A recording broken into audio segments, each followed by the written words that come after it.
la aromada, la competidora está tercera en camino a la número 3, Macumba, le toma pequeña ventaja a la número 6, Girona. En la tercera ubicación se viene desempeñando, agarrándolo rápidamente la competidora número 1, Barremina. Agarrándolo por dentro la número 4, Nairobi. La competidora de contra un metro de arriba, hay lucha de delantera. Por fuera la número 3, Macumba, su costado anterior la número 6, Girona. Por dentro la número 4, Nairobi. Tiramba la número 1, Barremina. En la quinta ubicación se desempeña la participante número 5, Fabulosa, pareada con la número 2, Atorranda, se la marcha varios cuerpos. La competidora número 7, Doncella Guaraní. La participante está en los últimos 600 metros, asume comando lote la número 4, Nairobi, pequeña ventaja sobre la número 3, Macumba.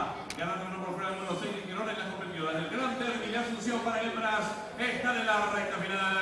La número 4, Nairobi, pequeña ventaja sobre la número 3, Macumba.